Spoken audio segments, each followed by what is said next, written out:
Peace and blessings, brothers and sisters.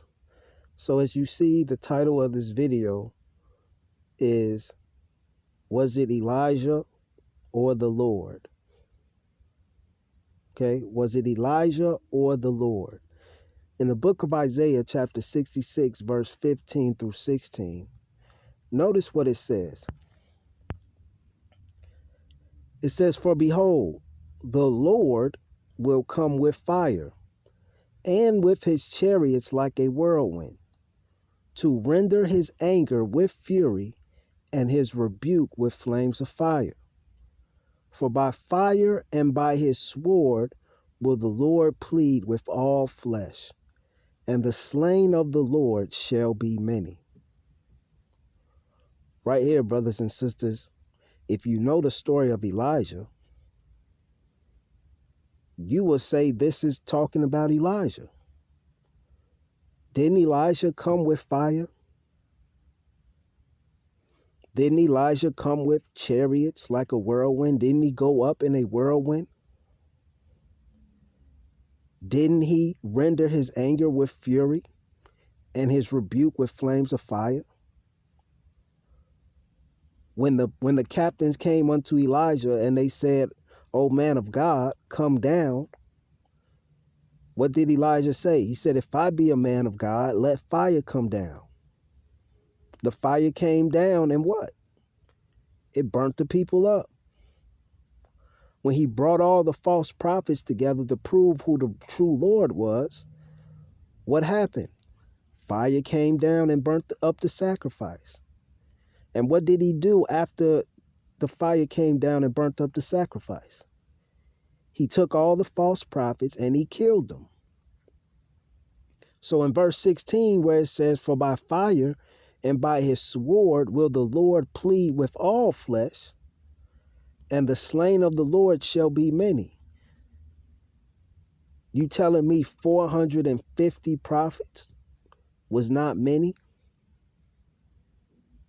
So my question to you is, did the Lord do this, or did Elijah do this? Because a lot of times, brothers and sisters, when you read the Bible, it says that the Lord is going to do it, but more than 90% of the time, the Lord is using somebody to do it. And it's like that in many, many, many, many scriptures. When has the Lord not ever used somebody? He created man, he created Adam for the purpose of using him. Why didn't the Lord build the ark himself? Why did he use Noah? Why did he use Joseph to save the people from the famine that was coming? Why did he use Moses to bring the children of Israel up out of Egypt? Why he didn't do it himself? Why did he use Joshua to bring the children of Israel into the land, into the promised land? Why he didn't do it himself? So my question to you is, did the Lord do this, or did Elijah do this? Because we read that it says the Lord will come with fire and with his chariots.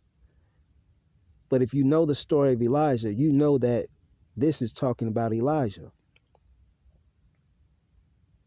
Now, the Bible does say that the Lord of hosts will send us Elijah. If we look at Malachi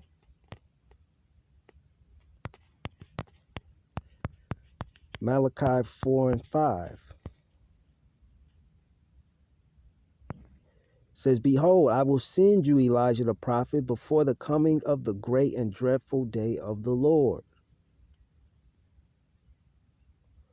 Now, this is interesting because if the Lord is talking, why didn't he say, "Behold, I will send you Elijah before the coming of the great and dreadful day, before the coming of my great and dreadful day"? Why does it say, "Behold, I will send you Elijah the prophet before the coming of the great and dreadful day of the Lord"? So it's right here, it makes it seem as if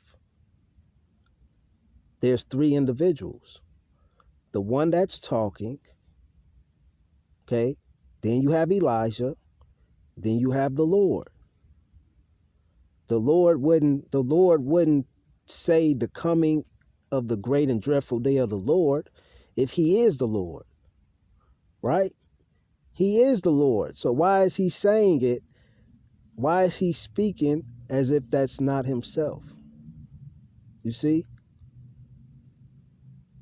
So we must ask ourselves, was it Elijah that did these things, or was it the Lord? Remember, prophets speak in the name of the Lord. In the name of the Lord. In the name of the Lord. So if you accept the prophet, you accept the Lord, because they have come in the name. Okay? The Bible tells us that a prophet that speaks the truth, you should fear that prophet. Well, who are you fearing? Are you fearing the Lord, or are you fearing the prophet? You're fearing the prophet who speaks in the name of the Lord. You accept that prophet as the Lord because he speaks in the Lord's name. Okay? So, we must think about that when you read the Bible. Think about these things. Is it the Lord doing it? A lot of you all are waiting on the Lord, not knowing that the Lord is using people.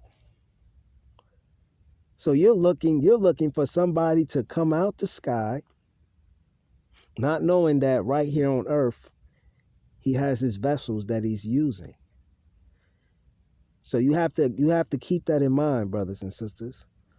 Are you looking up into the sky? Or are you looking, or should you be looking around you at the men that he has chosen to use? You have to keep that in mind. Okay?